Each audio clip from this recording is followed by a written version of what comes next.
Welcome back to Unlimited Recaps. Today we'll be diving into a thriller crime film from 2014 titled The Nightcrawler. The movie begins on a dark night, overlooking the city lights of Los Angeles. We see someone cutting through a fence when a security guard pulls up. It turns out to be a man named Louis Bloom. He starts chatting with the guard but then suddenly attacks him, steals his watch, and drives off. Louis then takes the fence wire and some other metal scraps to a junkyard, hoping to sell them. He even asks for a job, but the foreman quickly shuts him down, saying he doesn't hire thieves.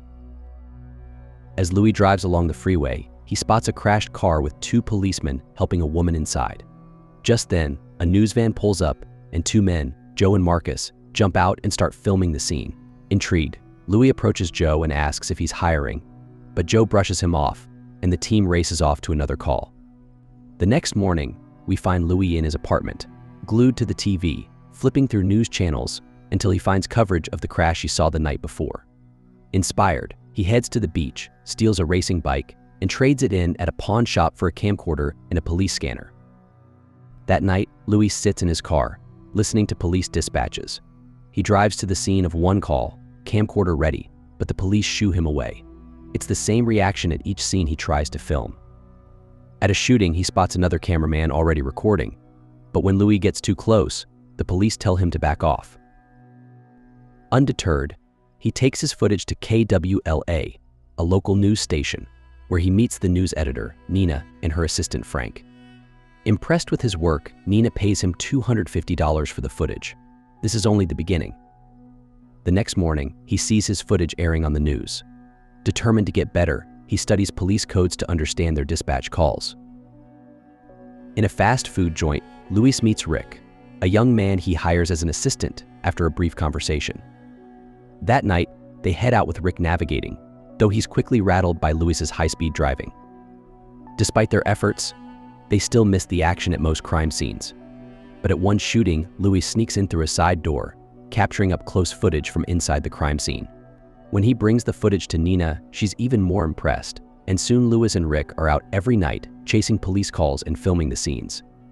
One night, after stopping to fill up Louis's new car, they arrive at a crash. Louis takes it further, moving a victim's body to get a better shot, showing just how far he's willing to go for that perfect footage.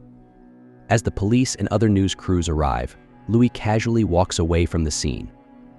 The next morning, he's standing next to Nina in the TV studio, just as they're about to go live with the morning news.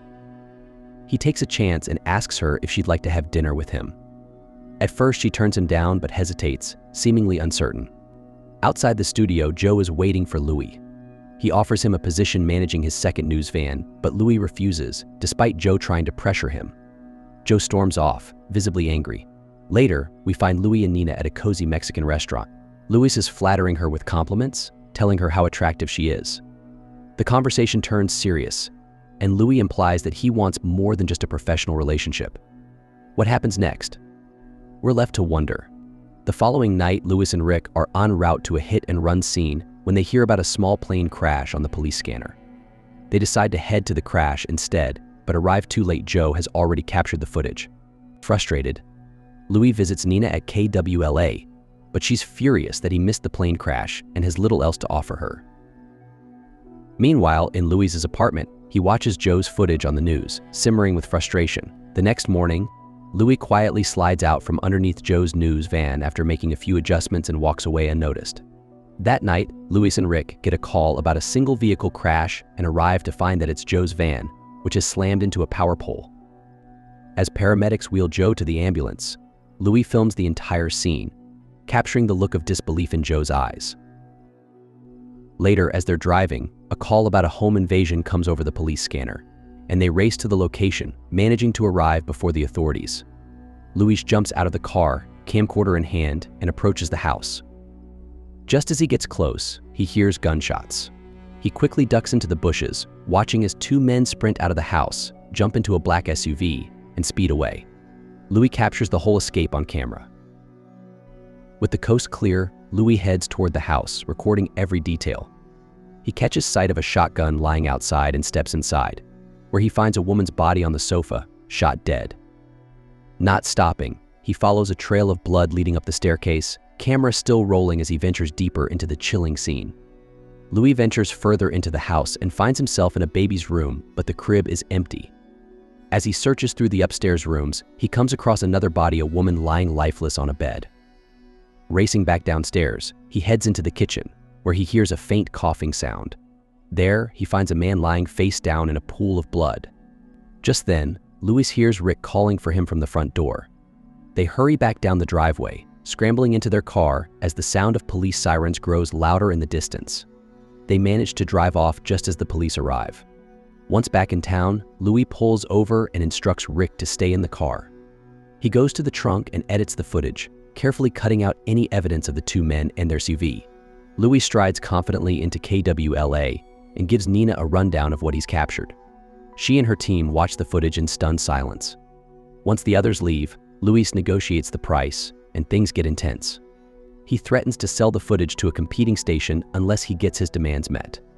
He insists on meeting KWLA's staff, formally introducing himself as the owner and president of his company, Video Production News.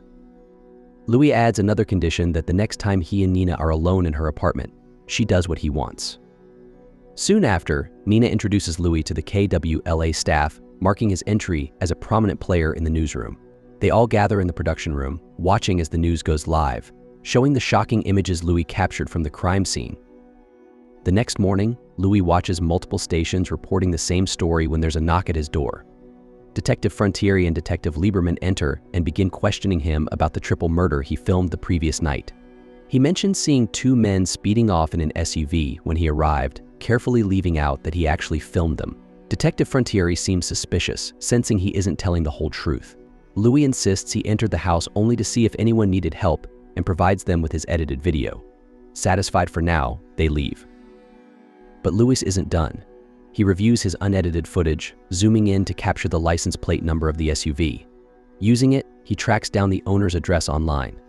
Later that evening, Louis picks up Rick and reveals his plan. They'll go to the address. Rick is visibly nervous and urges Louis to call the police, but Louis has other plans. They stop, and Louis turns to Rick, announcing he's promoting him to Executive Vice President of Video Production News, with a raise keeping Rick close as he dives deeper into the chase. Louis and Rick park near the address, settling in to wait and watch.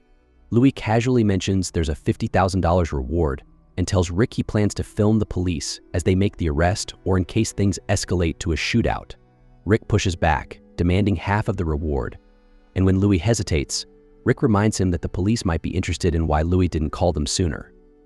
Reluctantly, Louis agrees to a 50-50 split. After a while, one of the men they're watching comes out and drives off, with Louis and Rick quietly tailing him. The man picks up his friend, stops for gas, and then heads to a fast food joint. Louis and Rick park across the street, and Louis dials 911, reporting that he's found the suspects from last night's triple murder. He switches on the police scanner, listening intently to the response, then instructs Rick to get out and film from down the street. Rick hesitates, but Louis's threat leaves him no choice. As they start filming, a police car arrives, and two officers enter the restaurant to order food. Louis notices one of the suspects holding a gun under the table. Moments later, another police car pulls up. When the additional officers step inside, the suspects open fire. In the chaos, one officer goes down and both suspects are wounded. One, however, manages to escape, speeding off in the SUV.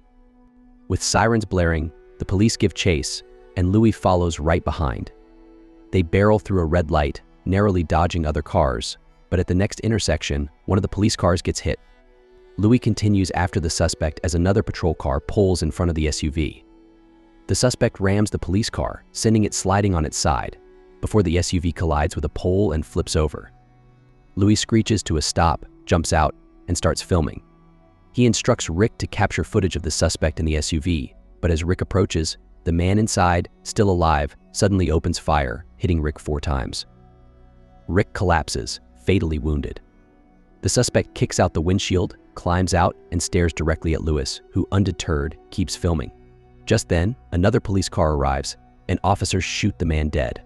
More police arrive as Louis walks over to Rick, still filming as his partner lies dying. Rick, barely able to speak, asks why Louis didn't warn him that the man in the SUV was still alive. Louis looks down, cold and unfeeling, replying simply that he didn't want to miss out on getting a good video. Ruthless doesn't even begin to describe it. Louis picks up Rick's camera and leaves. Later, we see him at KWLA, showing Nina the footage he captured, but he's carefully edited it to cut off just before Rick's final moments. Nina tells Louis that she's amazed. He takes it as a compliment, but I think she'd be amazed that he would actually video his partner dying. As they're about to air the story, Frontieri and Lieberman arrive and ask for the video footage of the crime scene.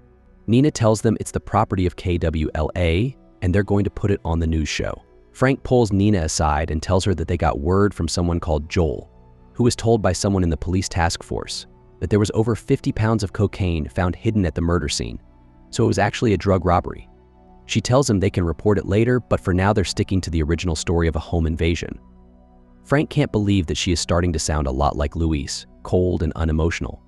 At the police station, we see Frontieri interviewing Louis about the facts of his previous police report. He tells her a story about how the two men in SUV had been following him and that when he saw them enter the restaurant, he called the police. Frontieri knows he's lying, but she can't prove it. She's disgusted that he actually filmed his partner dying. She walks out of the interview room and leaves him there alone. Louis calmly walks away from the police station. In the final scene, we see Louis talking to his 3 new employees as they stand next to his 2 new video production news vans. He gives them a pep talk, then they climb into their vans and drive off into the night. Like and subscribe to watch more videos like this, and don't forget to turn on your notifications.